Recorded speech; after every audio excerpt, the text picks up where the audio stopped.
Isabelle Dubois had never known what it meant to be ordinary. From the moment of her birth, she had been surrounded by luxury, power, and expectations. She was the only daughter of every handshake carried an expectation, every smile was analyzed, and every word spoken could ripple through the markets like a gust of wind across still water. Even her laughter was scrutinized for authenticity.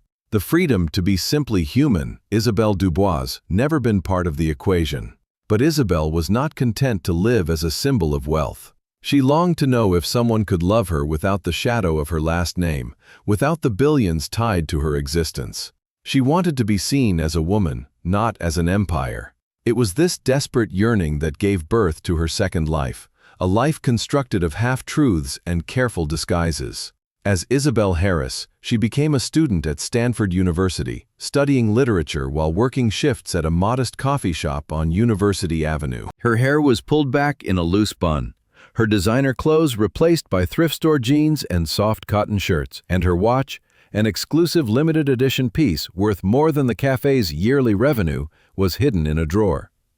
She was no longer an heiress in that small, bustling shop filled with the aroma of roasted beans and the chatter of overworked students.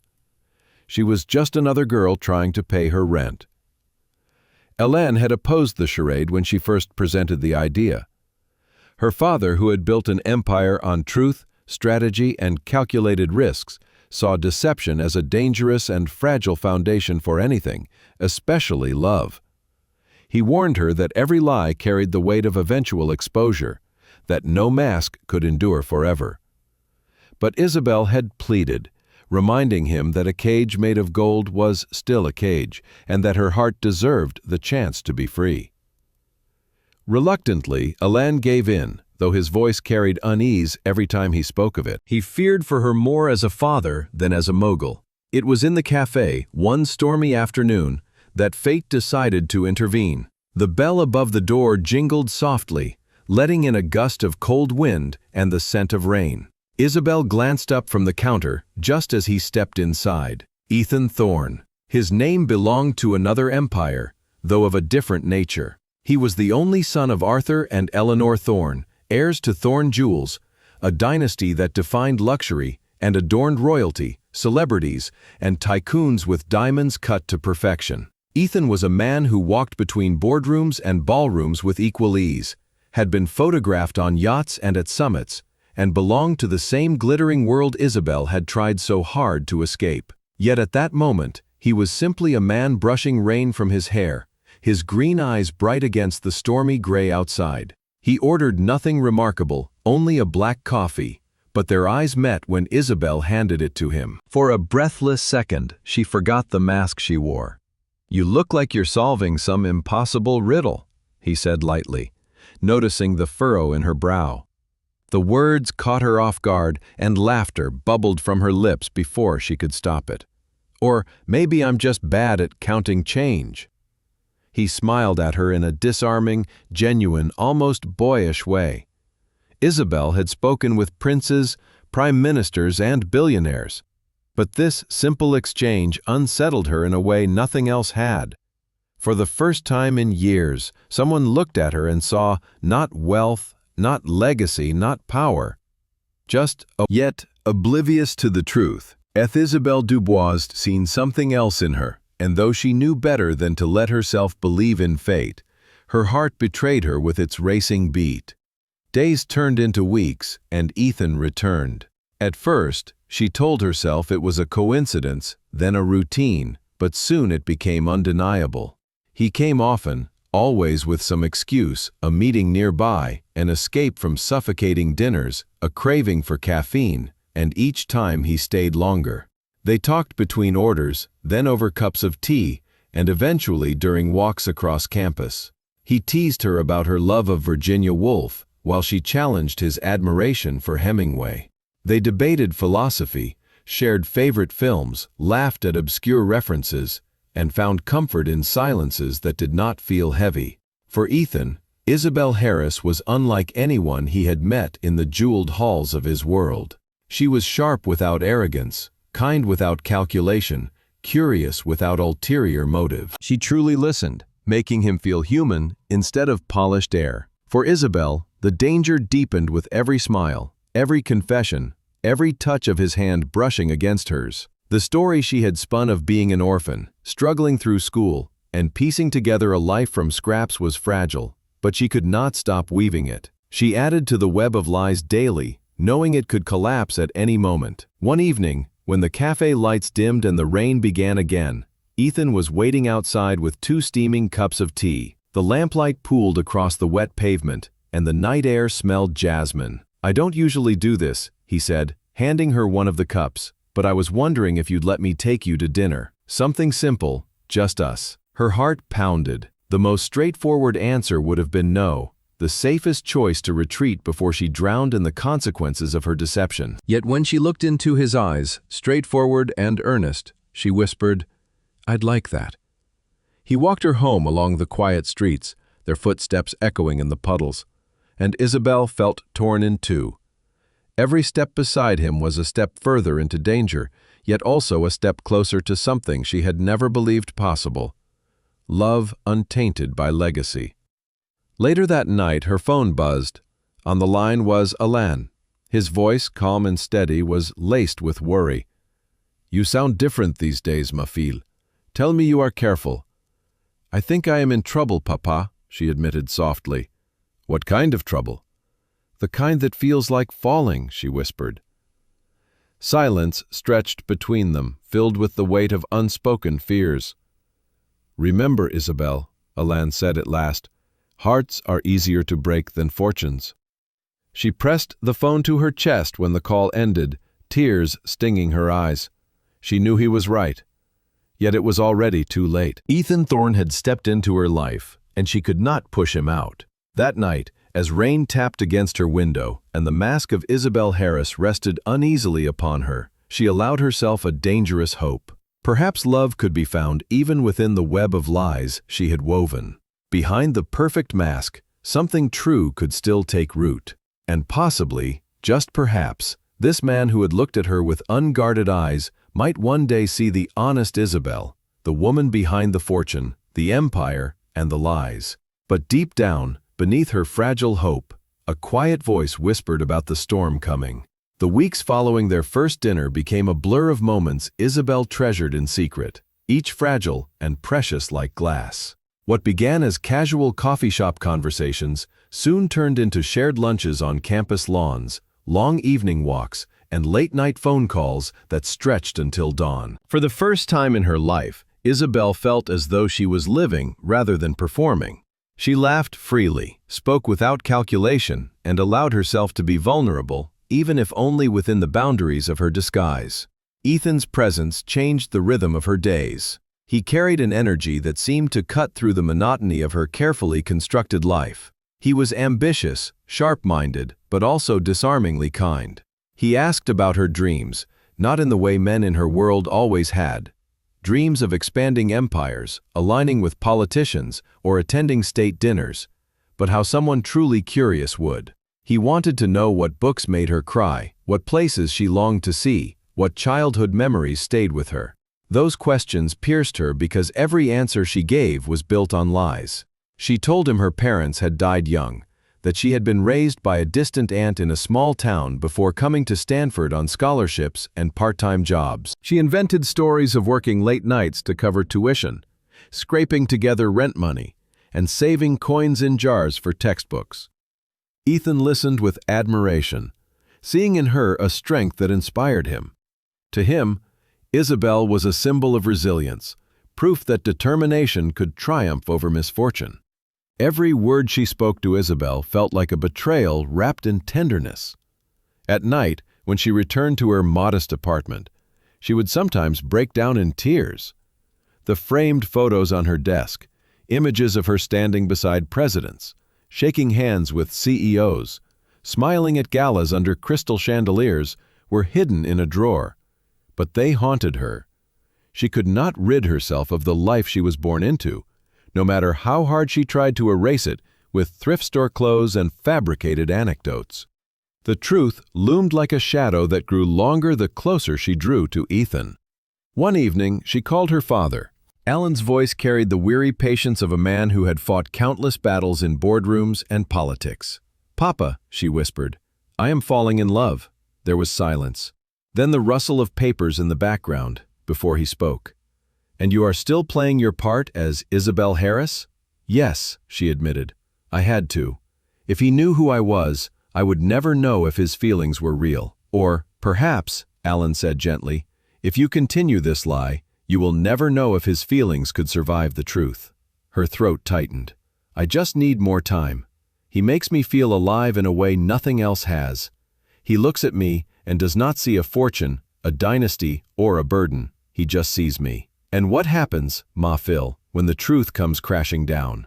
She had no answer. Instead, she closed her eyes and whispered a prayer she wasn't sure anyone would hear.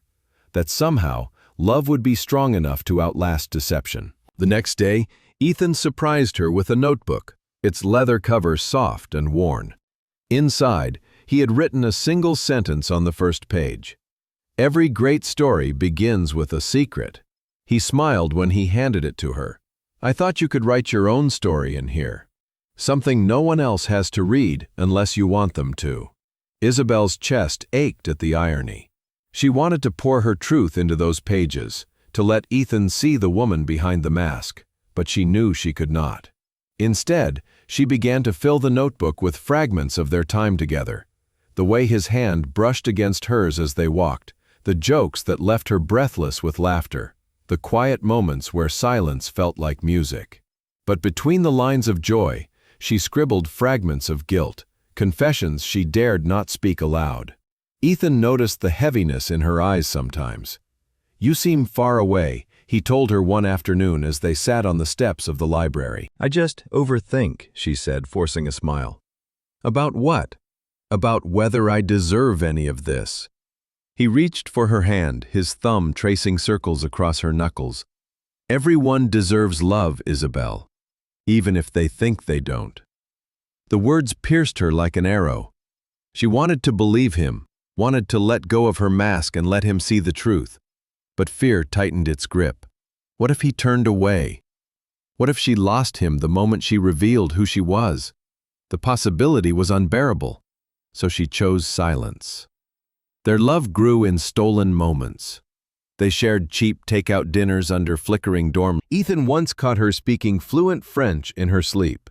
Another time, he noticed how she could identify the vintage of a wine after a single sip, a skill no ordinary student could possess. He laughed it off as a lucky guess, but Isabel could see curiosity flicker in his eyes. Each close call tightened the knot of dread in her stomach. One night, after Isabelle Dubois walked home, she stood at her window and stared at the glowing city skyline. In that moment, she realized how trapped she was between two lives.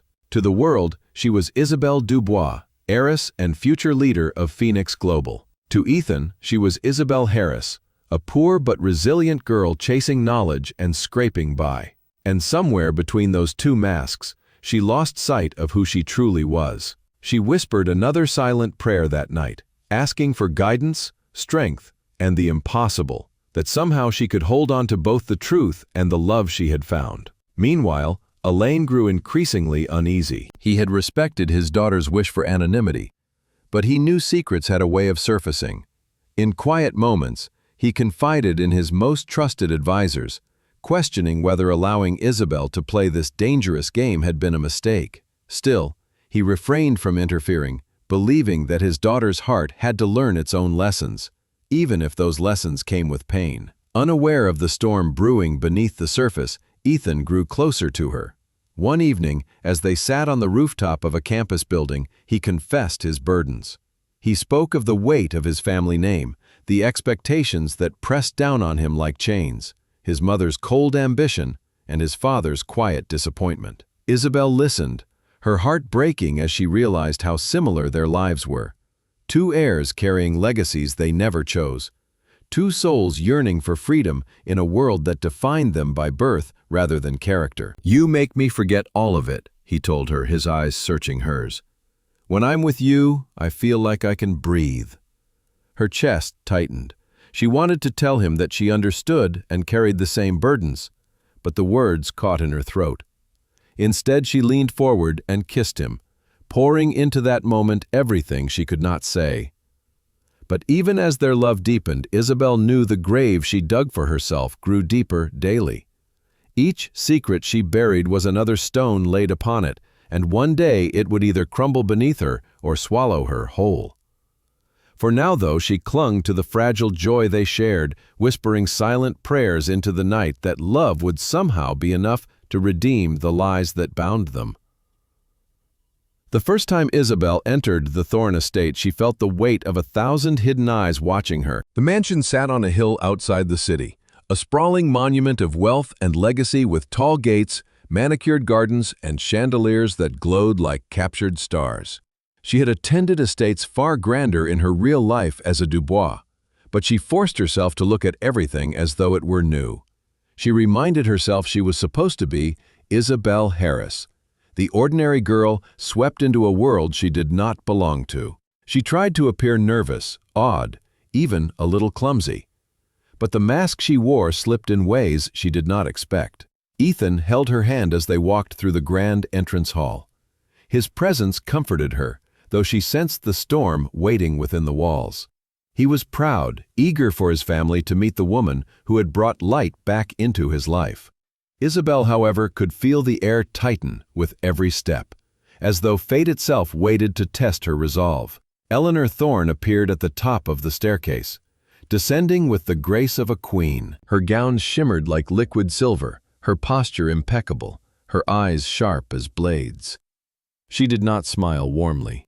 Instead, she studied Isabel with the piercing focus of a hawk sizing up prey. Arthur Thorne followed behind her, his expression gentler, though shadowed with concern. He greeted Isabel politely, almost kindly, but Eleanor commanded the room. "So this is the young woman who has captured my son's heart," Eleanor said, her voice soft yet edged with authority. Isabel forced a smile.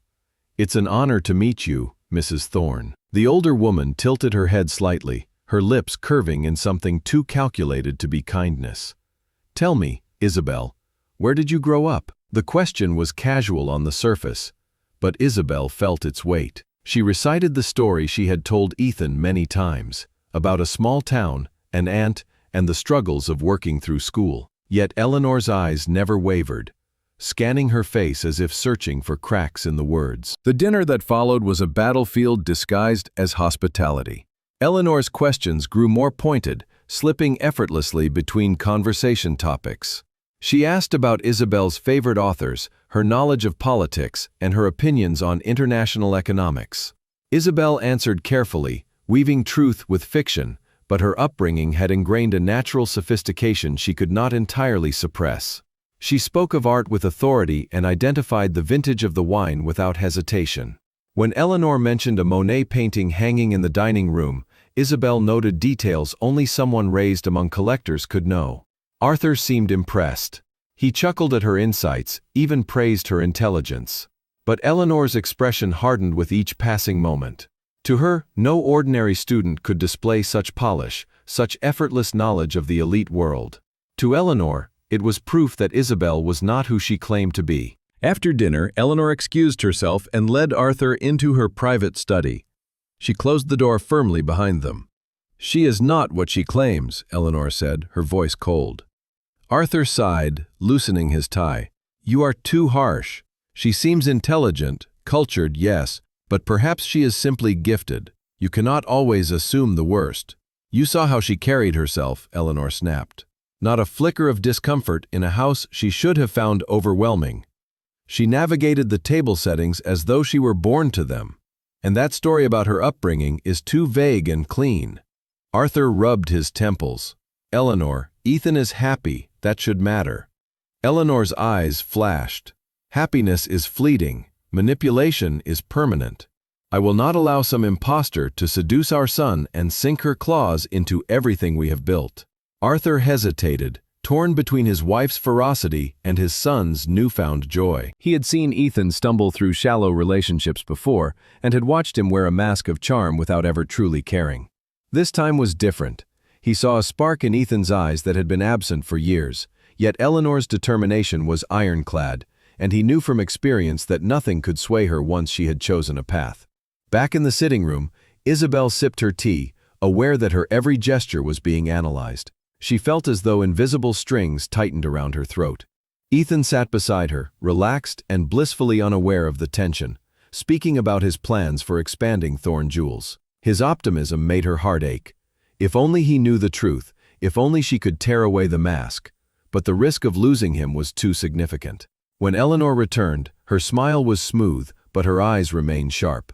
"Ethan," she said sweetly, "your father and I are glad to have met Isabel. She is intriguing." The word lingered in the air, heavy with meaning.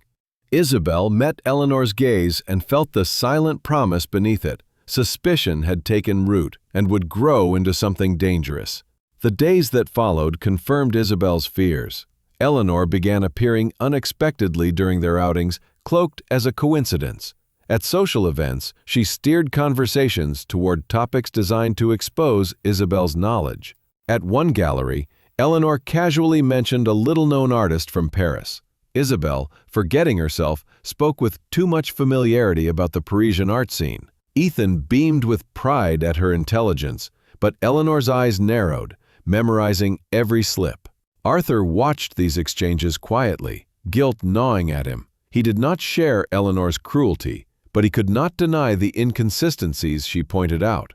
He tried to defend Isabel in small ways, gentle words, kind smiles, but Eleanor's certainty drowned out his voice. Eleanor pulled her son aside one evening as Isabel and Ethan prepared to leave the estate after another strained dinner. "You are blinded," she whispered fiercely. "That girl is hiding something. You may not see it now, but when you do, it will already be too late." Ethan frowned, frustrated by his mother's relentless disapproval. "You don't know her like I do. She is real, she is honest, I love her." Eleanor's smile was thin, almost pitying. "Love can make fools of us all, my dear. And you are already halfway there." Isabel caught fragments of their conversation as she waited by the car. Her heart clenched, torn between guilt and fear. Eleanor was too perceptive, too relentless. The walls around her carefully constructed identity were beginning to tremble. That night, in her small apartment, Isabel sat before her mirror, staring at her reflection. She no longer saw a young woman in thrift store clothes. She saw the heir of Phoenix Global, the daughter of Alain Dubois, a woman born into power she could not erase. She buried her face in her hands and whispered, "How long before it all falls apart?" Far away, in the mansion where silence pressed heavily on the walls, Eleanor Thorne sat alone in her study, staring at the flickering fire. Her instincts had never failed her, and she would not let them fail now. She vowed to uncover the truth about Isabel Harris, no matter the cost. And so the seeds of suspicion were sown, which would soon grow into a storm capable of tearing apart the fragile love Isabel and Isabel Dubois begun to build. The mask that had once protected her was now a curse, and the hawk eyes of Eleanor Thorne would never rest until they revealed the woman beneath it. Eleanor Thorne had always trusted her instincts. They were the foundation on which she had built her reputation among the most influential circles in society. To her, every gesture, every choice of word, every flicker of expression revealed truths others failed to see. And in Isabel Harris, she saw too much refinement, too much polish, too much of the world that only the privileged knew. Isabel was not a simple student from nowhere. She was someone else who did not belong in her son's life. It began with whispers, subtle questions Eleanor planted into conversations with Ethan. She never attacked Isabel directly, never accused her outright. Instead, she let her doubts seep into Ethan's mind like water through cracks in a wall. "Have you ever noticed how vague she is about her past?" she asked one evening as they sat in the grand drawing room. "No photographs of her family, no stories about her childhood friends. It's unusual, don't you think?" Ethan frowned but brushed it off. "Not everyone likes to talk about the past, Mother. Some people find it painful." "Painful, yes," Eleanor agreed smoothly, "but so perfectly rehearsed. That is another matter entirely." At first, Ethan resisted her suspicions. He loved Isabel and believed in her goodness. Yet Eleanor's voice lingered in his thoughts, and once a seed of doubt is planted, it grows in silence. Meanwhile, Eleanor set other plans in motion. She hired a private investigator, one of the best in San Francisco, to look into Isabel Harris. Days later, he returned with a thin report. No records of Isabel Harris before her enrollment at Stanford. No childhood address, no hospital birth certificate matched her story. To Eleanor, the absence of information was proof enough. She believed Isabel had erased her past to create a new identity. Armed with this, Eleanor pressed harder on Ethan's conscience. She pointed out the inconsistencies he had dismissed before. Isabel's flawless pronunciation when she quoted French poets, her knowledge of rare wines at a dinner, her composure in luxury settings should have made a poor student uncomfortable. Each memory replayed in Ethan's mind, transforming moments of admiration into reasons for suspicion. The shift was subtle but powerful. When Isabel laughed at one of his jokes, he wondered if her smile was genuine or rehearsed. When she mentioned struggling with rent, he caught himself doubting the truth of her words. Love had once closed his eyes to everything else, but now his mother's voice whispered louder than his heart. For Isabel, the change in Ethan was almost imperceptible at first. He held her hand, kissed her forehead, and called to hear her voice late at night. But there was hesitation in his eyes, a question lingering between them. She felt it during their silences, when he sometimes stared at her as though searching for answers he was afraid to ask. One evening, as they walked along the bay, Isabel tried to push away the unease that grew inside her. The lights of the Golden Gate shimmered across the water, and Ethan held her close against the chill wind. But when she spoke of her dreams of traveling through Europe, he asked, almost too casually, "How would you afford something like that? On a student's budget?" She froze for just a second before forcing a laugh. "Maybe someday, when I'm not drowning in rent." He smiled back, but the warmth in his eyes had dimmed. Isabel's heart tightened. The web of lies she had spun so carefully was beginning to strangle her. Eleanor, emboldened by her progress, staged small tests at every opportunity. At a lavish gala, she introduced Isabel to a diplomat from France, then stepped back and watched as Isabel slipped too easily into fluent conversation.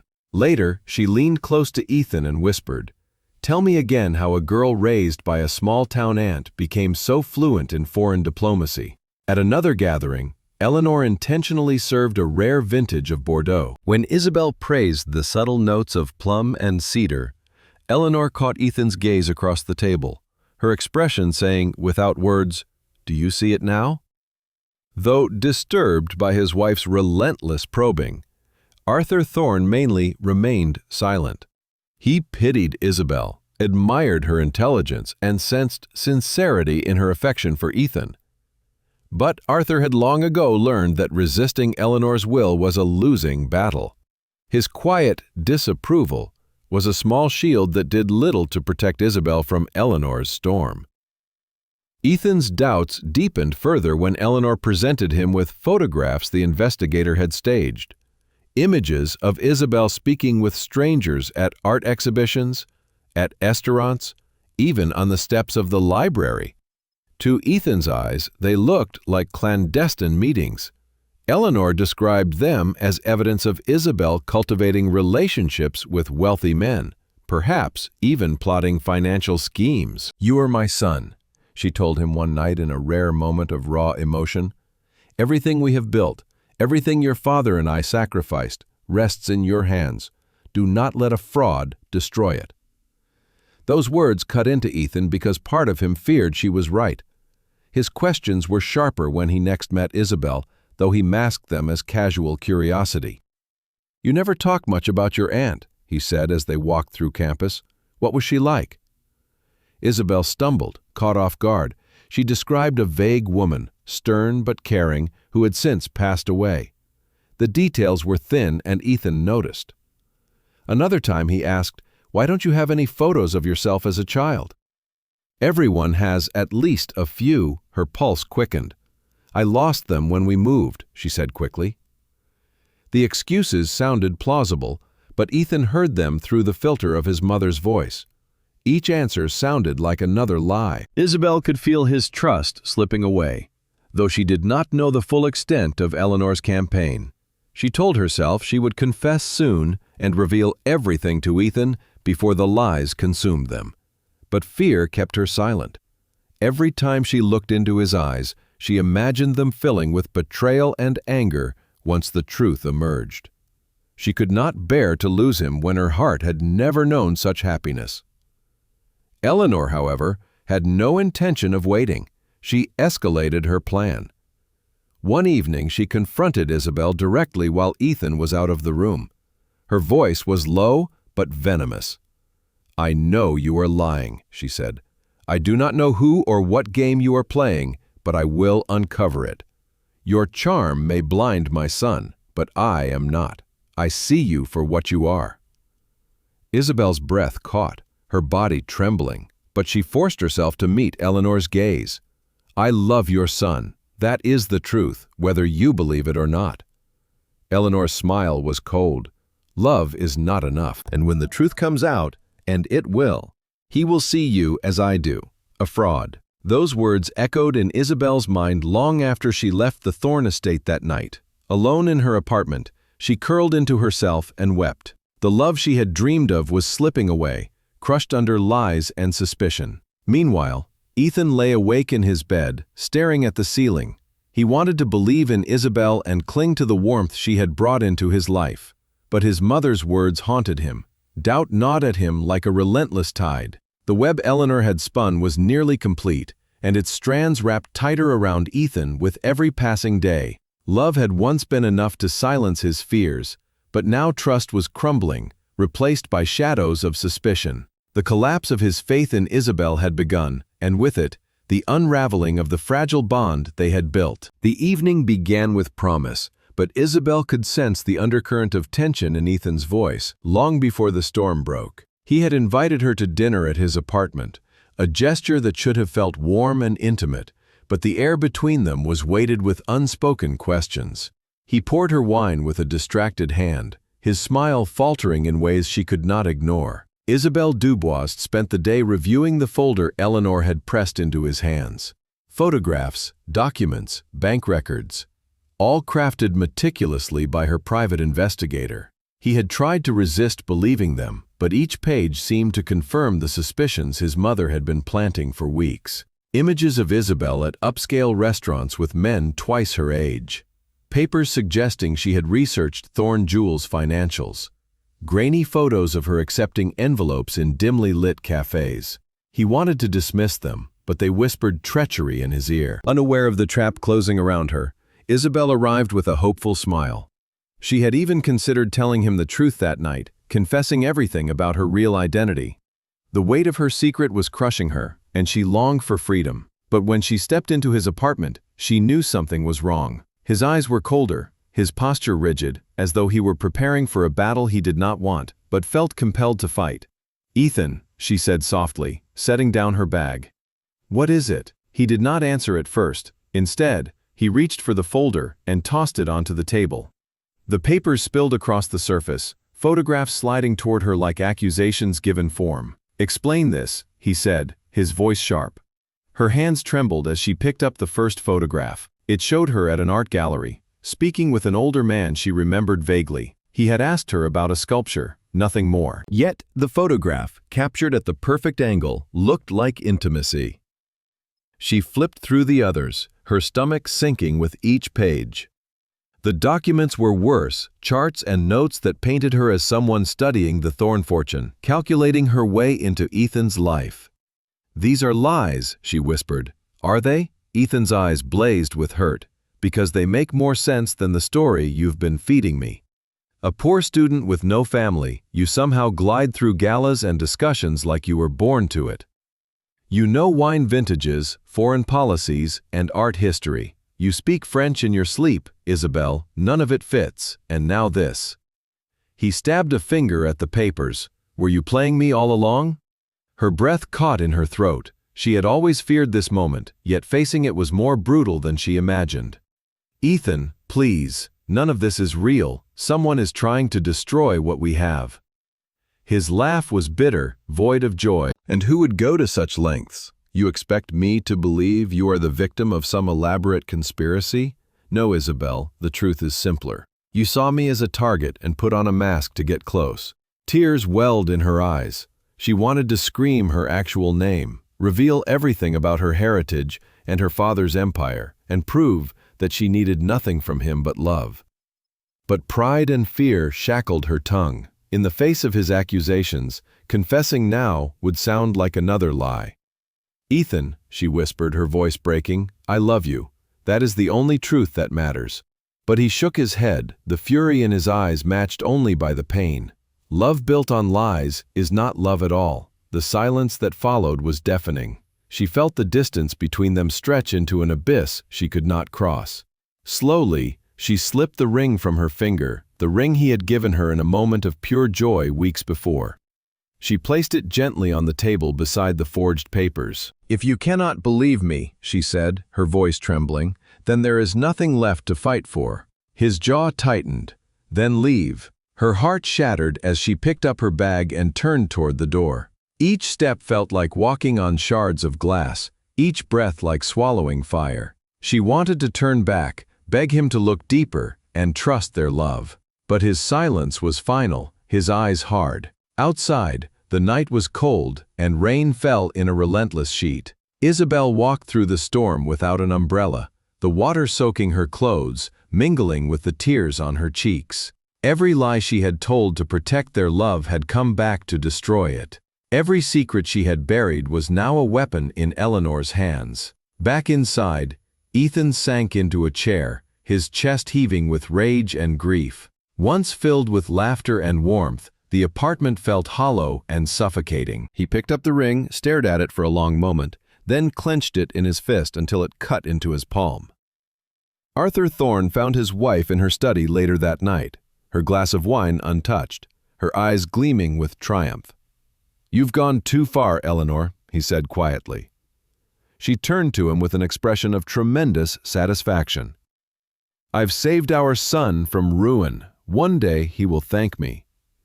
Arthur shook his head, sorrow in his gaze. "Or one day he will realize you destroyed the only thing that ever made him truly happy." But Eleanor only lifted her glass and took a sip, her eyes unrepentant. The night stretched endlessly for Isabel as she returned to her empty apartment. She curled on the couch, her body shaking with sobs. She whispered prayers to the silence, asking for strength, clarity, and a miracle. Yet no answer came, only the echo of Ethan's words. Love built on lies is not love at all.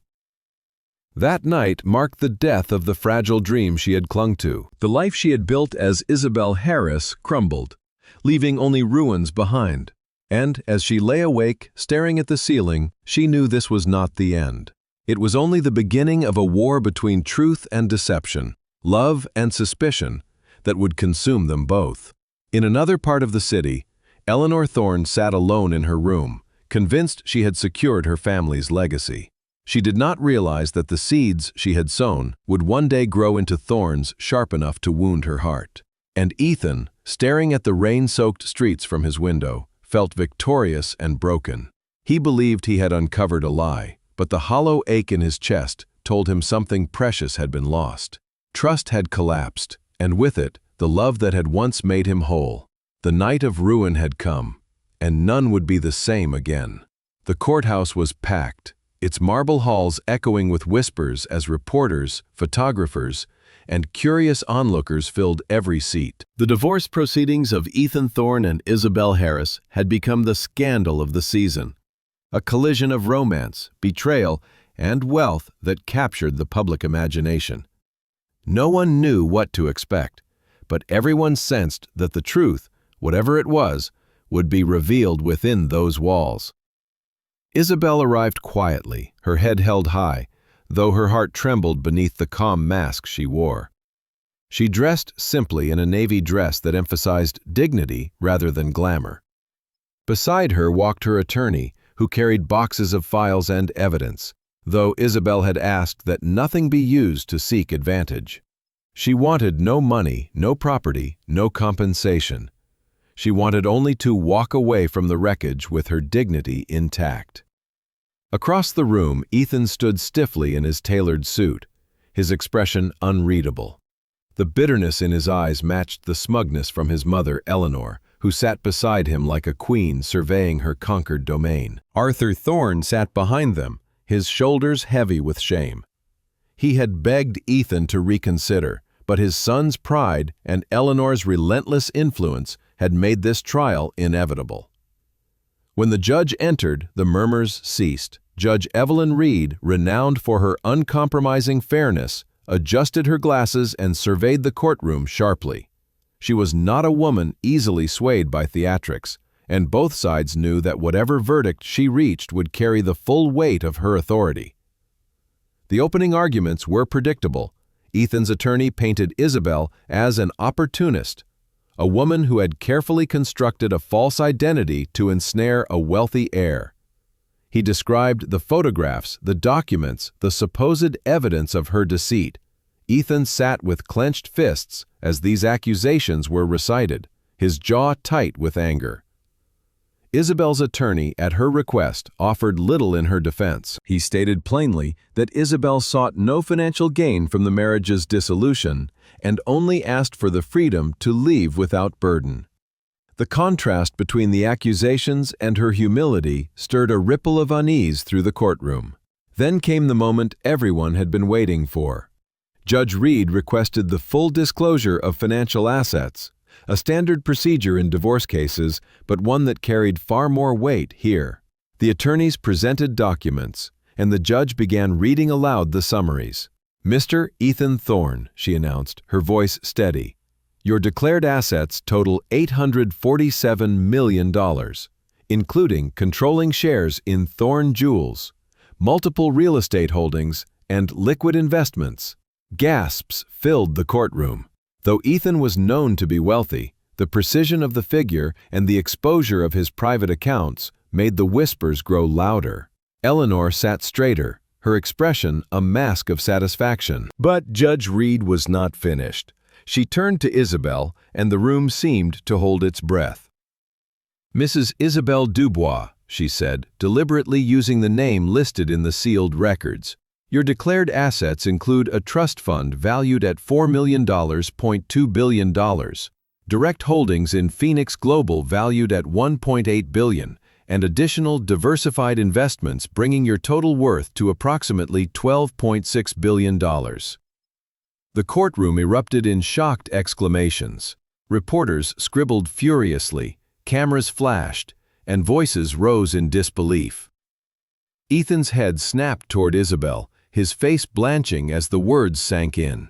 Eleanor's expression, once triumphant, collapsed into one of stunned horror. Judge Reed banged her gavel, silencing the chaos. "Order. This court will maintain order." But the damage was done. The truth had been revealed in the most public of ways. Isabel was not a poor student, not a fraud seeking wealth. She was the sole heir to one of the most powerful media empires in the world, her fortune eclipsing Ethan's several times over. Ethan stared at her, his mind spinning. Every suspicion, every doubt, every cruel word he had thrown at her now turned into a blade cutting into his own heart. He had accused her of being a gold digger, a liar chasing his fortune, when she had possessed far more wealth and influence than he ever would. Isabel met his gaze briefly, her eyes filled not with triumph but sorrow. Then she turned to the judge. "Your Honor, I wish to waive all claims to Mr. Thorne's assets. I ask for no alimony, no property, nothing. Let the record show that I want no part of his fortune. Love was the only thing I ever sought, and I no longer have that." Her words fell heavy in the room. Arthur Thorne lowered his head, shame burning through him. Eleanor's face flushed red with humiliation, the collapse of her careful manipulations exposed before the world. Ethan's throat tightened, but pride kept him silent. The proceedings concluded quickly after that.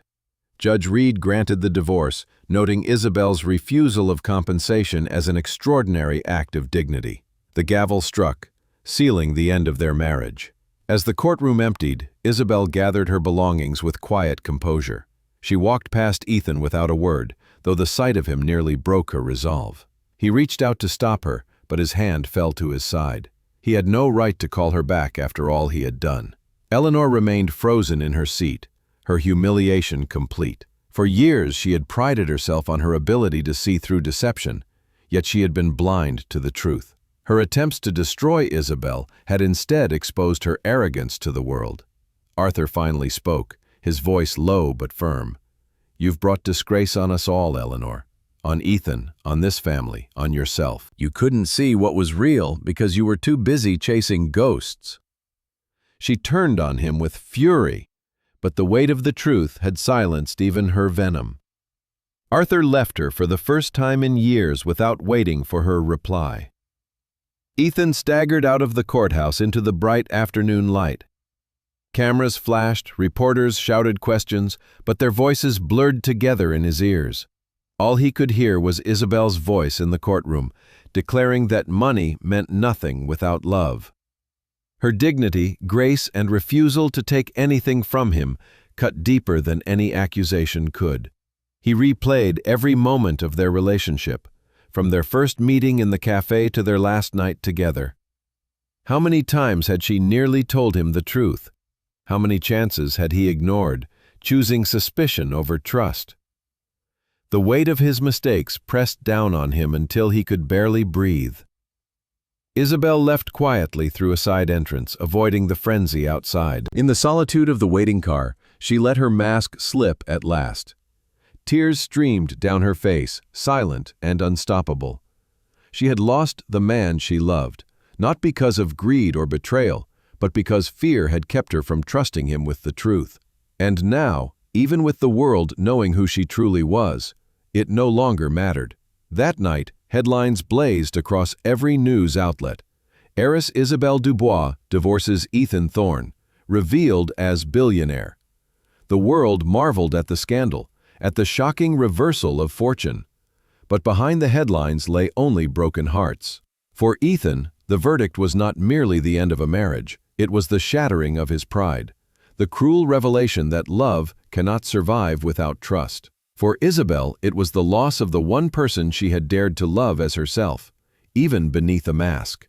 And for Eleanor Thorne, it was the beginning of her downfall. The empire she had tried to protect now bore the stain of scandal, and the son she had sought to control now carried a wound she could never heal. The gavel had struck, but its echo lingered in their lives, a reminder that truth, once revealed, has the power to destroy and set free. The mansion felt colder than ever when Ethan returned after the trial. Once it had been a place of comfort, filled with the laughter of parties and the warmth of family dinners, but now it echoed with emptiness. He walked through the grand halls like a Isabelle Duboisinted, his footsteps too loud in the silence. He had won the divorce, if victory was what it could be called, but the triumph tasted of ash. Isabel was gone, and with her had gone the only absolute joy he had known. The media swarmed outside, eager to capture photographs of the disgraced heir. Reporters shouted questions about the scandal, Isabel's revelation, and Eleanor's involvement. Ethan ignored them all, shutting the doors behind him and retreating into solitude. The mansion's rooms were filled with relics of wealth, but none of them could silence the roar of regret inside him. Sarah, his longtime assistant, found him in the study, staring at a half-empty glass of whiskey. She hesitated before speaking. "You should eat something," she said gently. "I'm not hungry," he muttered. Sarah studied him briefly, then placed a small box on the desk. "These were left behind. I thought you should see them." Ethan looked at the box with suspicion, but curiosity won. He opened it and froze. Inside were a few of Isabel's belongings, things she had left in the mansion when she walked out of his life. At the very top lay a leather-bound diary, its edges worn, its pages filled with delicate handwriting. His hands trembled as he picked it up. He stared at it for a long moment, torn between the need to know and the fear of what he might find. Then he opened the first page. The words hit him like a tidal wave. Isabel had written not as an heiress or a liar, but as a woman in love, desperate for truth, yet terrified of losing it. She wrote of their first meeting, of the way his smile had disarmed her, of how every moment with him felt like stepping into sunlight after years of shadow. She confessed her guilt for lying, her fear that he would see her as a fortune rather than a person. "I want to tell him the truth," one entry read, "but I am afraid. Afraid he will see me differently. Afraid he will no longer see me at all. For once, someone has looked at me and did not see billions. He just sees me. If I lose that, I lose everything." Ethan's throat tightened. He flipped through the pages, each entry stabbing at his heart. She had planned to tell him, had written in detail about the day she wanted to reveal everything. She had even described the speech she practiced in front of her mirror, but every time fear had silenced her. Further along, the entries grew darker. She wrote of Eleanor's cold stares, the traps during dinners, and the questions designed to expose her. She described the pain of seeing Ethan's trust fade and his eyes filled with suspicion. "It is like watching a flower I planted wither under frost," she wrote. "No matter how much I water it with truth, the cold is stronger." Ethan's face was buried in his hands when he closed the diary. Shame consumed him. He had believed forged proofs over the woman he loved. He had accused her of being a fraud when she had been the only one living honestly in her heart. The next morning, he called his financial manager, desperate for a distraction. But what he learned only deepened his regret. "Sir," the manager said carefully, "there is something you should know. The growth we experienced in the last 2 years, the contracts and the international expansions, was not solely due to Thorn Jewel's strategies. Many of the deals were quietly facilitated by subsidiaries of Phoenix Global, Isabel's companies. She has been supporting you for years, behind the scenes." Ethan felt as though the ground had been ripped from under him. Isabel had not only loved him, but had also lifted his business in ways he had never realized. While he had accused her of scheming for his fortune, she had been the reason it had flourished. That night, Arthur Thorne visited him. The older man looked weary, his face lined with disappointment and sorrow. "I warned your mother," Arthur said quietly, sitting across from Ethan. "I told her her obsession with control would destroy something precious. And now it has." Ethan looked away. "I should have trusted her. I should have fought for her. Instead, I let Mother poison everything." Arthur's voice hardened. "This is not only Eleanor's fault. You chose to doubt. You chose to believe lies over the woman you loved. And now you must live with that choice." The words cut deep, but Ethan did not argue. He knew his father was right. Meanwhile, Isabel was far away, retreating into the safety of her world. The tabloids splashed her face across their covers, labeling her the hidden heiress, the billionaire bride who walked away from a fortune. She ignored the noise, burying herself at work at Phoenix Global and on quiet nights of solitude. But though she surrounded herself with power and wealth, her heart felt emptier than ever. She had loved Ethan with everything she had, and now that love was gone, poisoned by lies and mistrust. Ethan, however, could not let go. He began to appear in public with desperate attempts to win her back. Billboards across San Francisco lit up with apologies. "I am sorry, Isabel," one read in bold letters. "I was blind." He organized a flash mob in Union Square, hundreds of dancers moving in sync to spell her name, ending with a banner that read, "Forgive me." Crowds cheered. Cameras captured the spectacle, but Isabel remained unmoved. She watched from the window of her office, tears in her eyes, but she refused to respond. Grand gestures could not erase the betrayal that had shattered her heart. When Ethan finally confronted her outside Sacred Heart Children's Hospital, where she volunteered, the moment was raw and unfiltered. "Isabel, please," he begged, his voice cracking. "I know now. I know the truth. I read your words. I know you were going to tell me. I know you loved me." She looked at him with eyes full of pain. "Loved? Past tense. Do you understand what it felt like to be accused by the man I trusted most? To have you look at me and see a liar instead of the woman who gave you everything?" "I was wrong," he whispered. "Yes," she said, her voice trembling. "You were. And no amount of apologies, no billboards, no performances can erase that. You believed your mother over me. You chose doubt over love. That is not something I can forget." She walked past him, her shoulders shaking, leaving him alone in the parking lot with his failure. That night, Ethan sat in the empty mansion, staring at Isabel's diary. He traced the letters of her handwriting with his fingers, his chest aching with every word. He had lost her because of his weakness, his pride, his lack of faith. The diary had shown him the truth, but it was too late. Still, he could not let go of the hope that somewhere, somehow, He could prove himself worthy of her love again. He knew now that words were not enough, that gestures were empty without substance.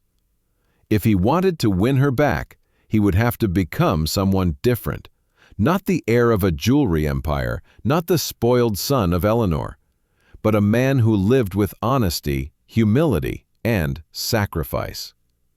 The diary of pain had opened his eyes, but whether it would open a path back to Isabel remained uncertain. All he knew was that he could no longer live as he had before. The truth had burned him, and he could only hope to find redemption through that fire. Ethan Thorne had always been accustomed to solving problems with money. Deals were mended with larger offers, reputations polished with careful investments, and mistakes hidden beneath glittering jewels. But after losing Isabel, he discovered wealth was powerless against the damage of mistrust. Still, he could not give up. He convinced himself that if he showed her the depth of his remorse and proved his love loudly enough, she might find it in her heart to forgive him. The first attempt came in the form of spectacle. A week after the court verdict, giant billboards lit up across San Francisco. They carried no advertisement, no branding, just one message in bold white letters across a black canvas. "I am sorry, Isabel." Each sign was accompanied by a photograph of a coffee cup, a reference to where their story began. Ethan stood on the street that night, staring up at the towering apology, convinced that the sincerity of the gesture would reach her. But Isabel did not respond. The second attempt was even grander. Ethan organized a flash mob in Union Square, hiring dancers and musicians to perform synchronously. Hundreds of people gathered to watch as the crowd broke into choreography, spelling out her name with banners.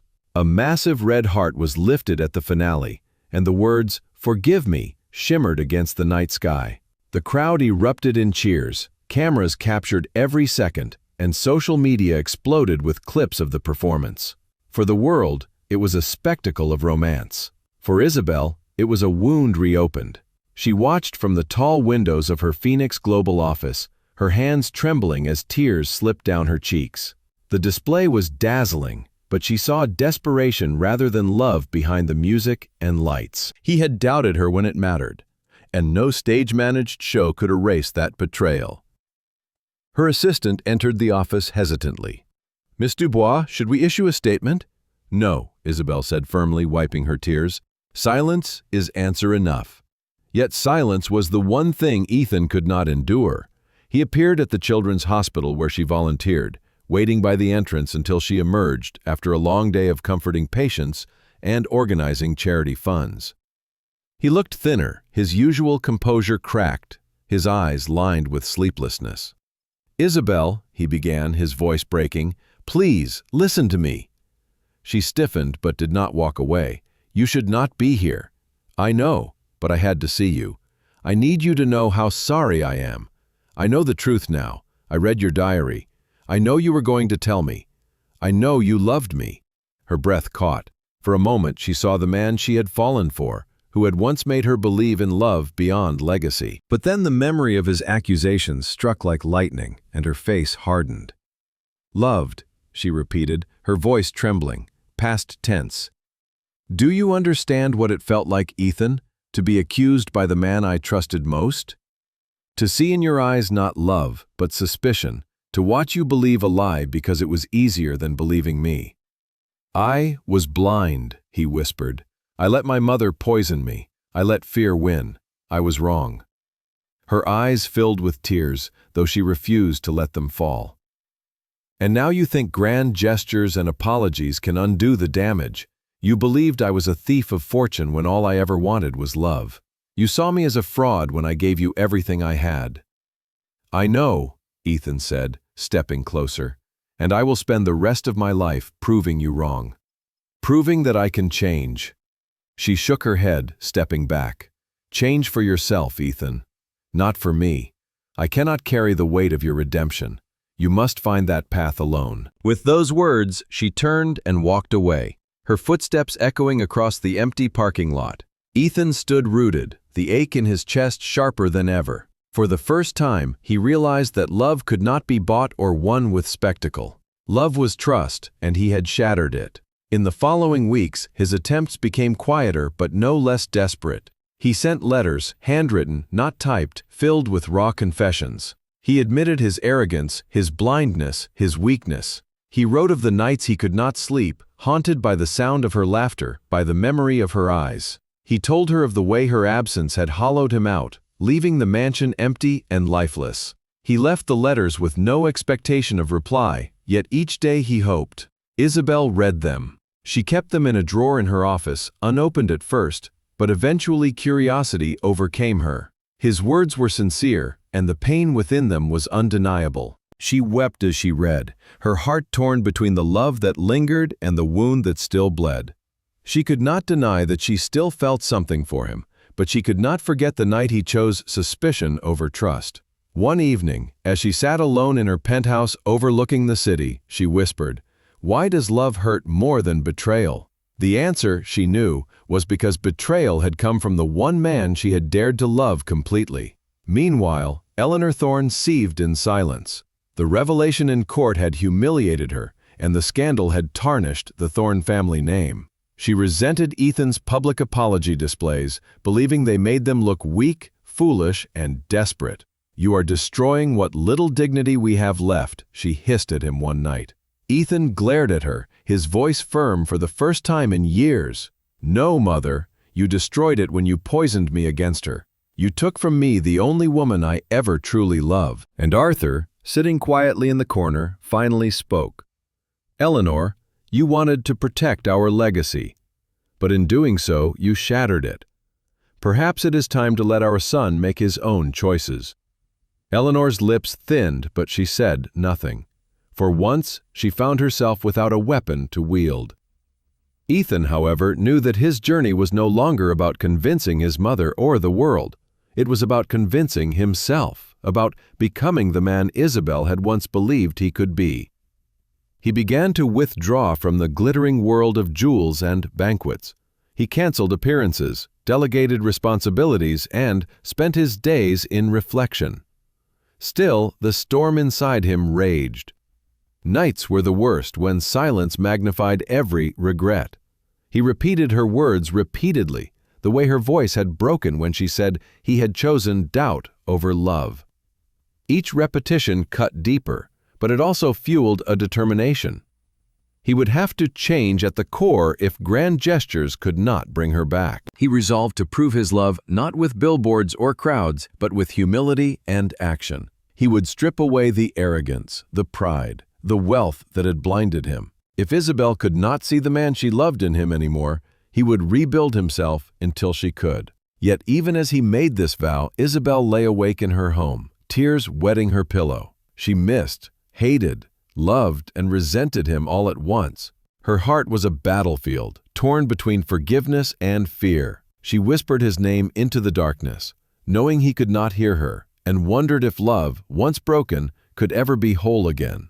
The storm of heartache swept through them both, carrying the echoes of what they had lost, and the faint, fragile hope of what might still be salvaged. The city had moved on from its scandal, or so it seemed on the surface. Headlines had faded, tabloids shifted their focus to newer controversies, and the whirlwind of speculation slowed into a steady murmur. But for Isabel and Ethan, the storm still raged quietly inside their hearts.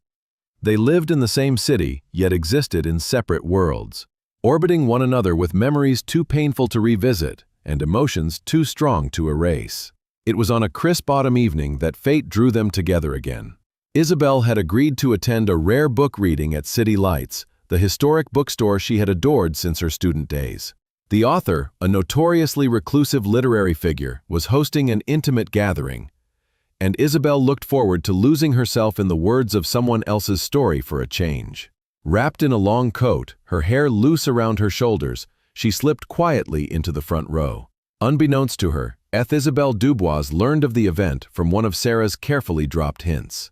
He had hesitated at first, torn between respecting Isabel's distance and seizing the chance to see her again. In the end, his longing outweighed his caution. He arrived early, taking a seat at the back, his eyes scanning the room until they landed on her. She had not changed. Or perhaps she had. Her beauty was sharper now, touched with the strength of a woman who had survived heartbreak. She carried herself with quiet grace, yet Ethan could sense the walls she had built around her. His chest ached at the sight of her, but he forced himself to stay still, waiting. The reading began, the author's voice carrying through the hushed space. Isabel listened intently, her eyes soft with reflection. Ethan, however, heard little of the words. He watched her, memorizing how she tilted her head, and her lips curved at passages that touched her. He knew he was torturing himself, but he could not look away. When the event ended and the crowd began to disperse, Ethan moved forward hesitantly. He clutched something in his hand, a rare first edition of her favorite novel, My Brilliant Friend, a copy he had tracked down through collectors. He approached her slowly, as though she might vanish if he startled her. "Isabel," he said softly. She turned, her eyes widening slightly at the sight of him. For a moment, silence hung between them, heavy with memories. Then her expression cooled. "Ethan, what are you doing here?" "I came to see you," he admitted in a low voice. He held out the book. "I thought this might mean something to you." She looked down at the volume, recognizing it instantly, but instead of gratitude, a sad smile touched her lips. "My father gave me this exact edition for my 16th birthday. He managed to collect every one of Ferrante's works signed. I still have them," Ethan faltered, his offering suddenly foolish in the light of her truth. "I didn't know," he murmured. "Of course you didn't," she said gently, but her words carried a sharp edge. "Because you never really knew me, Ethan." "Not then," her voice cracked slightly, though she fought to hold steady. "This book is about women who lose themselves trying to become what others want. It is about betrayal, about trust broken so deeply it cannot be repaired. Reading it now, I cannot help but think of us," he swallowed hard. "Isabel, I know I failed you. I doubted you when I should have believed in you above everyone else. But please believe me when I say I have changed. I am not the man who threw accusations instead of trust. I would give anything for another chance." She shook her head slowly. "You say you have changed, and maybe you have. But the man I loved, the one I gave my heart to, was the same man who looked at me and chose to believe I was a liar. How do I erase that moment? How do I silence the memory of your voice when you told me love built on lies is not love at all?" Her words struck him like blows. He wanted to protest, promise, and swear that he would never repeat the same mistake. But deep down he knew she was right. Nothing could erase the past. All he could do was prove his future. "Isabel," he whispered, his voice breaking. "I see you now. I see who you are. Not the heiress, not the fortune, not the mask. Just you. And I love you still, more than ever." Her eyes glistened, but she refused to let the tears fall. "Love is not enough, Ethan. Trust is the foundation. Without it, everything else crumbles." She closed the book he had given her and pressed it back into his hands. "Keep this. Let it remind you of what was lost, and of why." With that, she turned and walked away, her coat swirling around her as she disappeared into the night. Ethan stood frozen, the book clutched against his chest, his heart shattering again.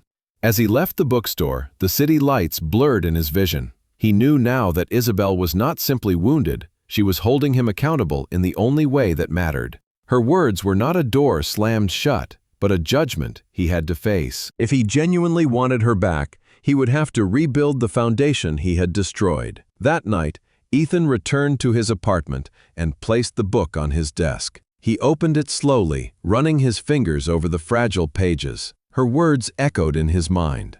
"Love is not enough.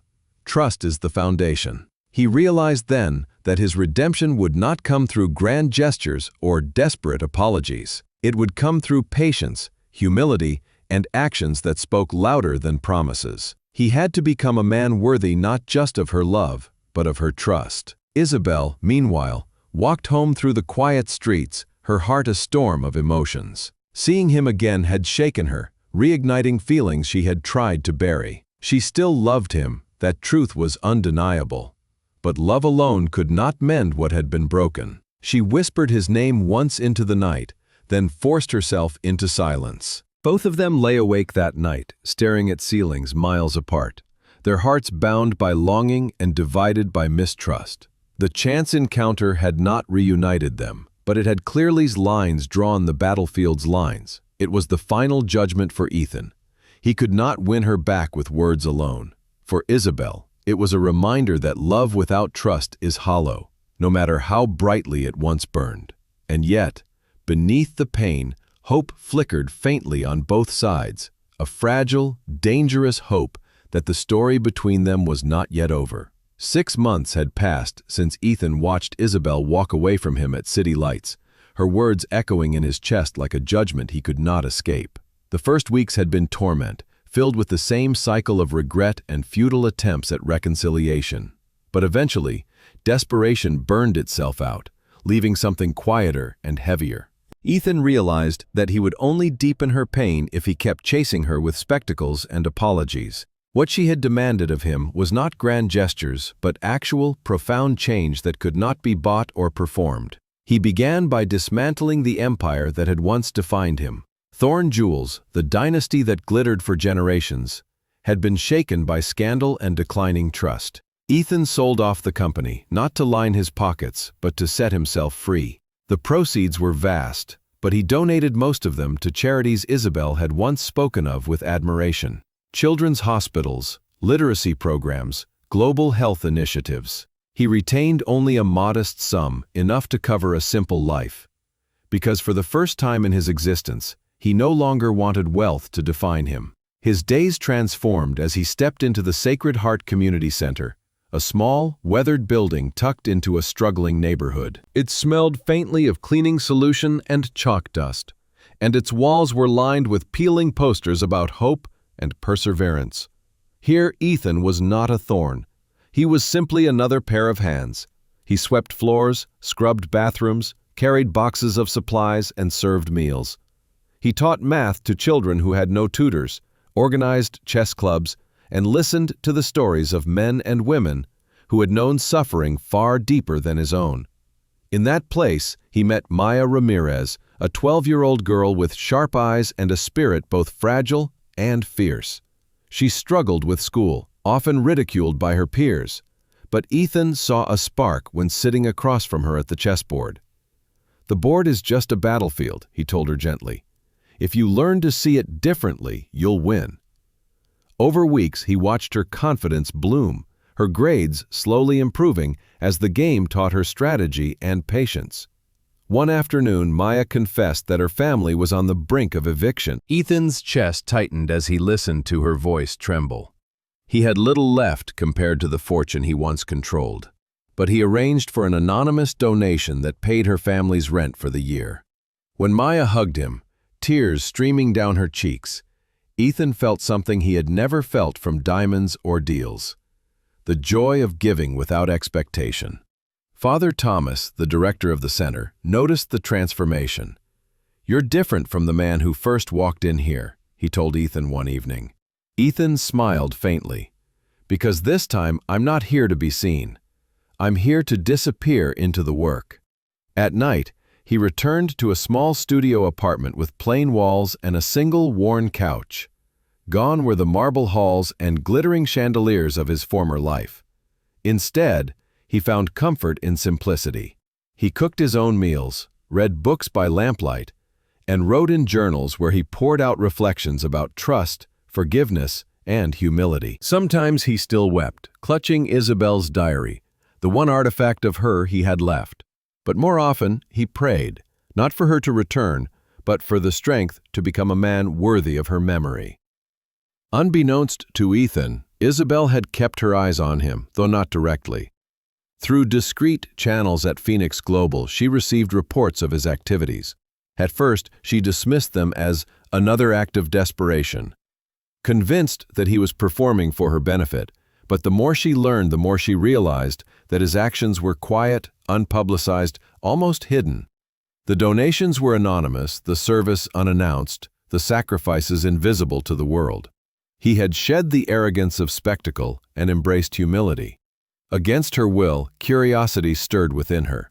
Late one evening, she sat in her office with a file of updates about the community center. Her eyes lingered on photographs of Ethan crouched beside children, teaching them math problems, his hair disheveled, his expression earnest. Another photo showed him carrying crates of food, sweat soaking through his shirt. a smile tugging at his lips as he joked with volunteers. Isabel traced the edge of the image with her finger. Her heart caught between pain and longing. "Why now?" she whispered into the empty room. "Why did you have to break me before becoming the man I always believed you could be?" Her father, Alain Dubois, found her there, her eyes red from tears. He placed a hand on her shoulder, his voice gentle. "Sometimes, ma chère, people must lose everything before discovering who they truly are." "I don't know if I can trust him again," she confessed. "Trust is not rebuilt in a day," Alain said softly.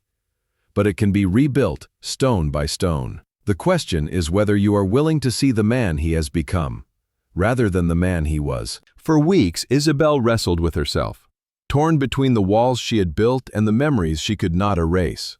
At last, curiosity won. She decided to visit the community center in disguise, to see with her own eyes whether Ethan's transformation was genuine. The day she arrived, dressed in jeans and a baseball cap, she found him kneeling on the floor with a group of children, guiding them through a math puzzle. His voice was calm, patient, even playful. When a boy grew frustrated, Ethan smiled and said, "Mistakes aren't failures.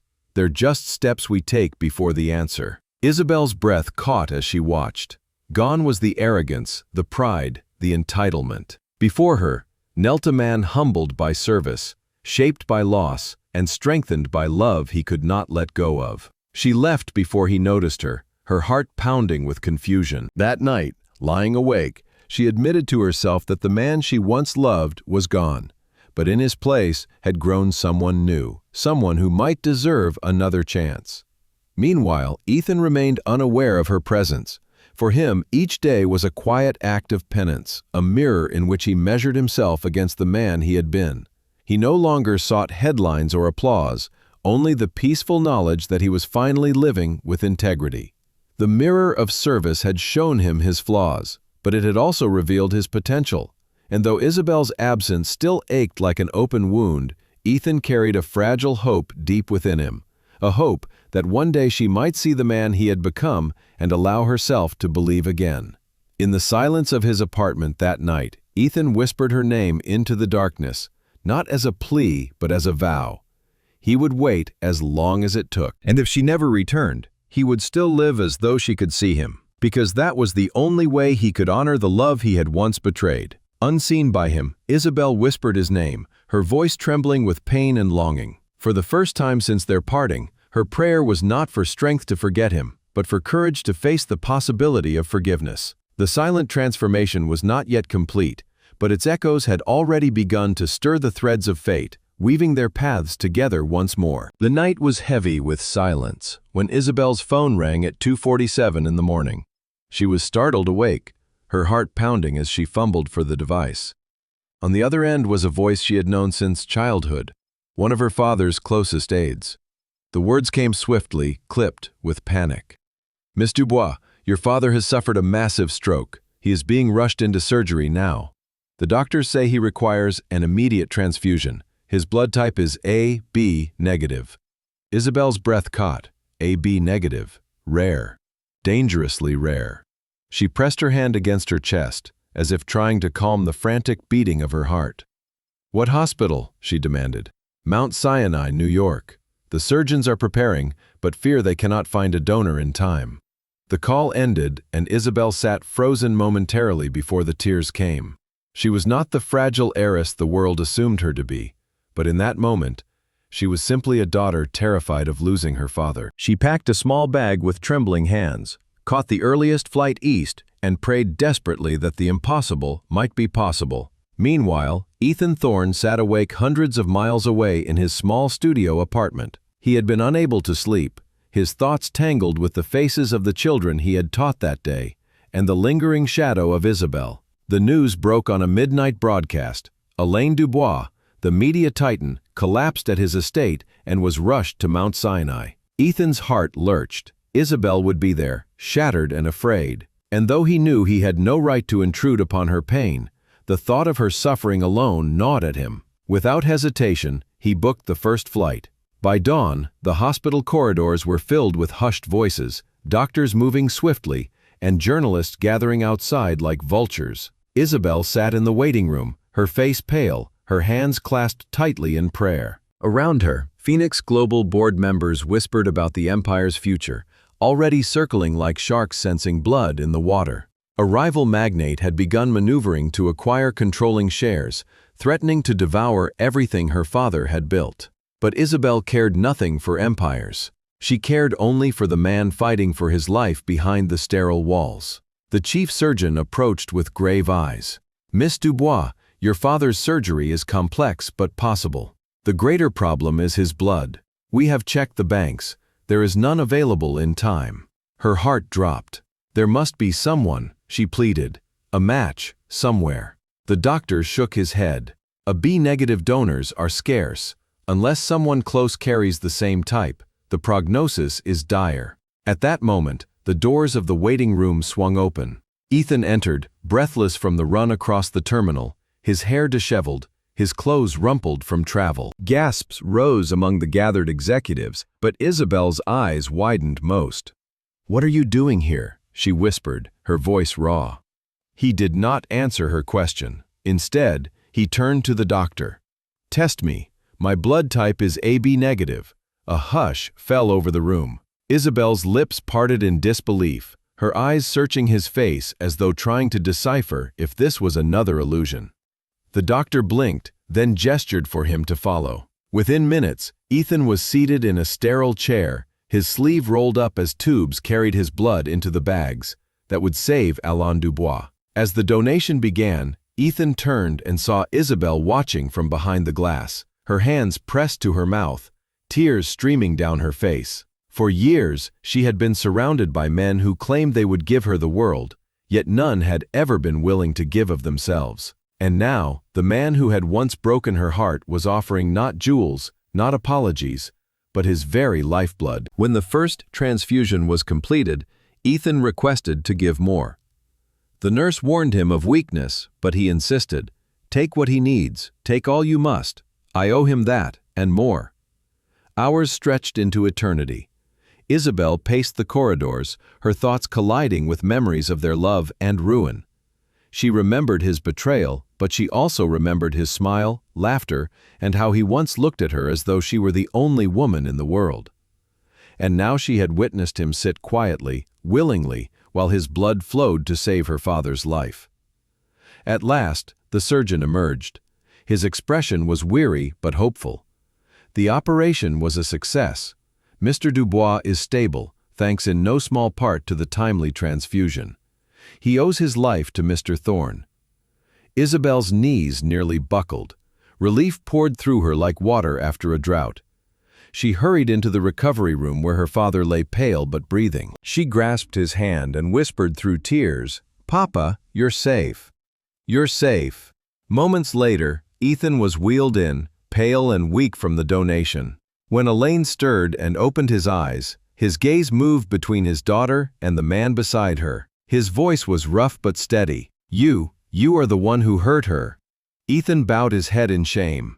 "Yes, sir, and I will carry that guilt all my life. But I am here now, because she loves you, and for her, I would do anything." Elaine studied him for a long moment, then turned to Isabel. "Do you still love him?" Her throat tightened. Tears blurred her vision as she looked at Ethan. She had fought the answer for so long, burying it beneath anger and pride. But in that moment, she could no longer deny the truth. With her father alive because of him, she nodded faintly. "Yes." Ethan's eyes filled with tears, though he did not smile. "I am not asking for forgiveness," he whispered. "I am only asking for the chance to prove I can be the man you believed I was."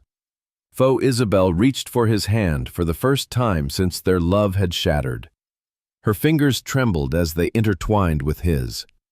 "You already began proving it tonight," she said softly. The room was quiet, save for the steady beeping of machines. In that fragile silence, something long broken began to mend. Outside, the world speculated about corporate takeovers, fortunes shifting hands, and the future of empires. But inside that hospital room, the only empire that mattered was built of trust, forgiveness, and blood sacrifice. For Ethan, giving had stripped away the last remnants of pride. He had nothing left to hide behind, nothing left to offer but himself.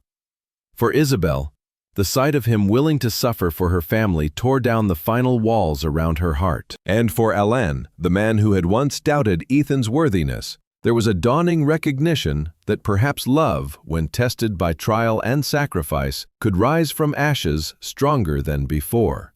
The trial of life had been cruel, but within it lay redemption. The blood flowing from Ethan's veins saved Alain Dubois and breathed new life into a love nearly dying. The winter snow still clung to the edges of New York's streets when Alain Dubois returned home from the hospital. Though his strength was not fully restored, his spirit seemed lighter, touched by the miracle of survival and the strange turn of fate that had brought Ethan Thorne to his bedside. He carried himself with the calm wisdom of a man who had seen the edge of death and returned, and his priority was no longer empire or wealth but the mending of hearts. Isabel sat with him often in those weeks, her hand resting on his arm as he recovered in the Grand Dubois residence. Yet her eyes were usually drawn elsewhere, to the door, the street, and the thought of Ethan. He visited only once, briefly, to ensure Elaine's progress and to bow his head respectfully before leaving. He had not pressed Isabel for words or forgiveness. His humility spoke louder than any plea. Elaine noticed the way his daughter's gaze softened whenever Ethan's name was mentioned. And one evening, as they sat by the fire, he spoke gently. "You still love him." Isabel hesitated, her eyes on the flames. "I do. But love is not enough. I gave him my trust and he broke it. How do I go back to him without betraying myself?" Elaine reached for her hand. Love that survives betrayal is rare, but when it does, it is stronger than anything else. You have both been tested by fire. Do not let pride keep you from happiness. Her father's words lingered in her heart long after the fire had burned low. Across the city, Ethan continued his life of quiet service. He returned to the Sacred Heart Community Center, teaching children, repairing broken chairs, and carrying boxes of supplies. He no longer thought of these acts as penance but as purpose. For the first time, he felt he was building something tangible that could not be measured in diamonds or headlines. Yet Isabel remained in his heart, an ache that would not fade. Each time he passed the Dubois Tower, he lifted his gaze toward the top floors, wondering if she was there, if she thought of him, if her heart still beat in rhythm with his. Spring came, and with it a quiet invitation. A letter arrived at Ethan's apartment, sealed with the Dubois crest. He held it in trembling hands, his breath catching as he broke the wax. Inside was a single sheet of parchment, written in Isabel's elegant script. 6 months have passed since we stood in that courtroom, and 6 months since you saved my father's life. I believe we are not finished, Ethan. If you are willing, meet me at the courthouse where we ended. Noon, June 1st. Ethan read the words again and again, hardly daring to believe them. The day arrived, bright and warm, the courthouse steps alive with the bustle of the city. Ethan arrived early, his heart pounding, his suit plain but neat. He carried no gifts, no grand gestures, only himself, stripped of pretense. When Isabel appeared, the crowd seemed to blur around her.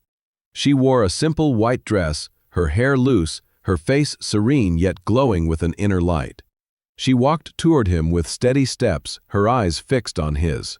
Inside, Judge Evelyn Reed awaited them. She raised her brows in mild surprise as the couple entered hand in hand. "I did not expect to see you both in my courtroom again," she remarked. "Neither did I," Isabel admitted softly. The proceedings were brief, though this time they carried no bitterness. Instead of dissolving vows, they were renewing them. Before the same judge who had presided over their divorce, Isabel and Ethan pledged themselves once more, their voices trembling with sincerity. "I promise," Ethan said, his voice raw, "to love you not for what you are or what you have, but for who you are. I promise to trust, listen, and believe in you even when fear whispers lies." Tears shimmered in Isabel's eyes as she spoke in return. "I promise to share all of myself with you, without masks, without fear. I promise to forgive, hope, and love you as you are, not as I once wished you to be." When Judge Reed pronounced them husband and wife again, a quiet smile softened her stern face. "Perhaps," she said, "this time the vows will stand stronger, having been forged in fire." The courthouse erupted in applause from the few friends and family invited to witness the moment. Still fragile but proud, Alain Dubois raised his glass at the reception. "To my daughter, who has taught me that love is the bravest choice we can make, and to my son-in-law, who has proven that redemption is not a word, but a life lived. May you both remember that the greatest fortunes lie not in empires, but in hearts willing to forgive." Arthur Thorne was present too, though subdued, his hand resting on his cane. He clasped Ethan's shoulder with quiet strength. "I doubted you once," he admitted, "but today I see the man my son has become. Do not waste this second chance." Humbled by scandal and estranged from the influence she once wielded, Eleanor Thorne did not attend. Yet her absence was a relief to all, a reminder that some legacies are best left behind. The evening was filled with laughter and music, but the celebration was in the quiet moments between Isabel and Ethan. As they danced beneath the warm glow of lanterns, he whispered into her hair, "I never thought I would deserve this again." She smiled, resting her head against his chest. "You didn't.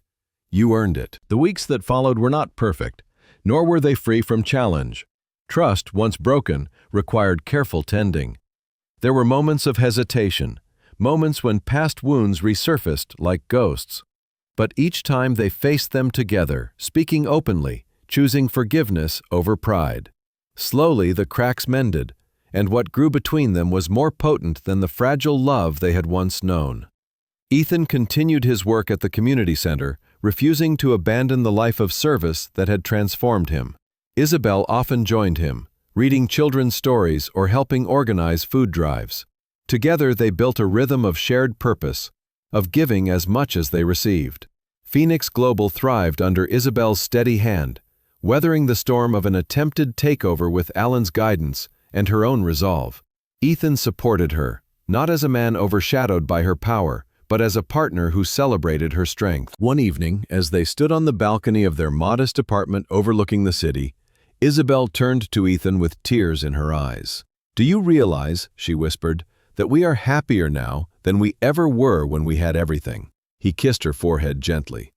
"Because now we have the only thing that matters, trust."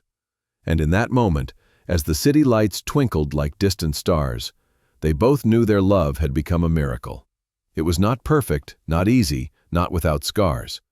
But it was real, forged through loss, betrayal, sacrifice, and forgiveness. The miracle of love was not that it had survived. It had been reborn, stronger and more accurate than before. Their second chance was not a return to what they had lost, but the creation of something entirely new.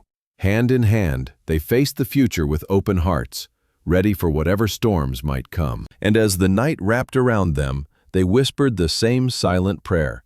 That love, once broken, could heal and flourish, so long as two souls chose to fight for it together.